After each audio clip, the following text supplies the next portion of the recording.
अपने गुरु महादेव और साहब दीदी सहित आप सभी गुरु भाई गुरु बहन के चरणों में मेरा प्रणाम है। मेरे प्रणाम को स्वीकार कीजिए, साहब दया कीजिए। आइए आज जानते हैं कि हम लोग क्षेत्रों में कैसे गुरु कार्य करते हैं, क्योंकि हम लोग को ऊपर बहुत जिम्मेवारी है। हम अपना बात कर रहे हैं कि दुकानदारी भी है और घर परिवार भी देखना है और गुरु के कार्य भी करना है, साहब के आदेश भी करना है।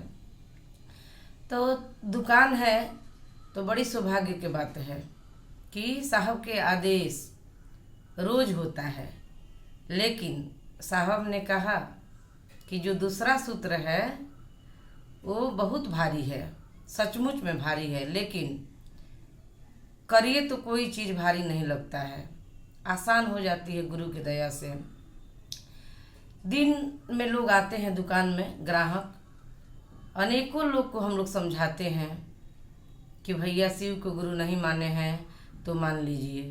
कितने लोग आसानी से मान लेते हैं, लेकिन कितना लोग हैं जो तर्क वितर्क करते हैं, जिज्ञासा करते हैं। लेकिन महादेव ने कहा, एक महादेव के उपदेश में है कि हम मतलब पढ़े हैं कहीं कि अगर जिज्ञासा नहीं तो ज्ञान कैसा। तो जिज्ञासा भी होती है तो ज्ञान बढ़ता है। सचमुच में कितने गुरु भाई गुरु बहन से हम लोग कहते हैं कि महादेव को गुरु बना लीजिए, तो वो लोग कहते हैं कि हम तो शिव को मानते हैं भगवान रूप में, लेकिन साहब के बातों से हम लोग समझाते हैं कि मानते हैं ठीक है, मानने में और जानने में अंतर होता है। जानते हैं कि स्कूल बढ़िया है, अगर अपने बच्चे को उसमें पढ़ाने के लिए नहीं भेजिएगा तो क्या आपके बच्चा पढ़ पाएगा। जानते हैं कि डॉक्टर बढ़िया है, अगर नहीं जाइएगा दिखाने के लिए तो क्या आपकी बीमारी ठीक होगा। जब हम लोग साहब के बातों से समझाते हैं तब वो लोग समझते हैं। कल की बात है, एक गुरु भाई ने आया और मैं उनसे बोली कि महादेव को अपना गुरु मान लीजिए।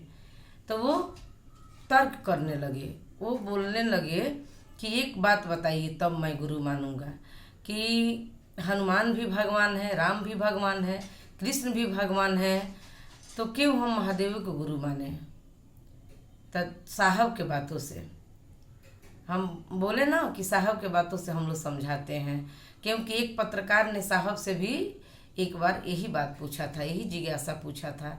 साहब बड़ी आसानी से उसको समझाए, तो उन्हीं के बातों से हम भी उस व्यक्ति को समझाए कि देखिए दिक्कत तो किसी कण से नहीं है, सारे लोग देवी देवता हैं, सबको हम लोग मानते हैं, सबको पूजते हैं, क्योंकि साहब नहीं बोले हैं कि किसी को छोड़ दीजिए। तो साहब बोले कि एक बात बताइए कि अगर आपके पास सबसे सुंदर चीज़ हो तो आप छोटे छोटे चीज़ों पर क्यों जाइएगा। साहब ने समझाया कि अगर आपके पास समंदर है तो आप बूंद में क्यों मिलिएगा। समंदर है आपके पास, जब महादेव गुरु हैं तो आप छोटे छोटे बूंदों में क्यों जाइएगा, क्योंकि बूंद भी तो एक दिन समुंदर में ही आके मिल जाता है। छोटी छोटी नदियाँ हैं वो भी तो समुद्र में ही मिलती है। तो हम लोग महादेव को गुरु बनाए हैं। महादेव को गुरु बनाने में क्या लगता है, वो तो महादेव हैं, देवों के देव हैं, अवघड़दानी हैं, शिव शंभु हैं। उनको मैं आप सभी गुरु भाई गुरु बहन से हाथ जोड़ के आग्रह करती हूँ, विनती करती हूँ कि अगर कोई भी आपसे कहें कि शिव को गुरु बना लीजिए तो आप बेसोचे हुए बेसमझे हुए बना लीजिएगा, जीवन बड़ा सुंदर होगा। क्योंकि शिव को गुरु बना के हम लोगों ने देखा है कि जीवन में क्या बदलाव आया है। शिव नाम के गुरु नहीं है, काम के गुरु हैं। हमारे साधुओं ने, हमारे महात्माओं ने, हमारे ऋषियों ने, हमारे बाबाओं ने, हमारे घर के पुरखा पुरनिया ने जो कहा है वो गलत नहीं कहा है कि शिव गुरु हैं, आदि गुरु हैं, जगत गुरु हैं। वो लोग भी बतलाए, लेकिन एक एक व्यक्ति के गुरु हो जाए ये किसी ने नहीं कहा। ये कहा तो मेरे साहब श्री हरिंद्रानंद ने कहा और किसी ने नहीं कहा। ऋषि महात्माओं ने आए, 112 चेला महादेव के आए, लेकिन शिव को अपने से जोड़ के चले गए और किताबों में सीमित करके चले गए, मंदिरों में स्थापना करके चले गए। ये नहीं कि वो लोग नहीं किए, बहुत कुछ किए, लेकिन एक एक व्यक्ति के गुरु हो जाएंगे महादेव, ये बात उन लोगों ने नहीं कहे। इसीलिए हम लोग भी नहीं जानते थे कि शिव गुरु हैं। शिव को गुरु अपना बना लीजिए। तो भाई साहब, भैया, दीदी, आपसे विनती है, आग्रह है कि शिव को अपना गुरु बना के देखिए, क्योंकि शिव भी संगतियों में संगति का स्थापना करते हैं। साहब ने कहा, लिखे हैं शिष्य अनुभूति में कि शिव भी संगतियों में संगतियों की स्थापना करते हैं। कैसे कैसे?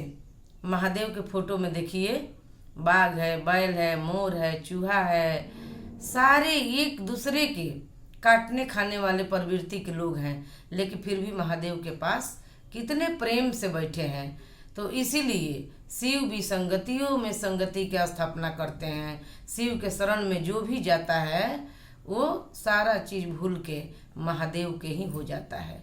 आप अगर महादेव के नज़र से देखिएगा दुनिया को तो दुनिया अपना लगेगी। अगर अपने नज़र से देखिएगा तो बड़े दूर के हैं, ये बहुत दूर के हैं, इनसे कोई रिश्ता नहीं है। लेकिन महादेव की नज़र से देखिएगा तो सारे दुनिया के लोग आपके अपने लगेंगे।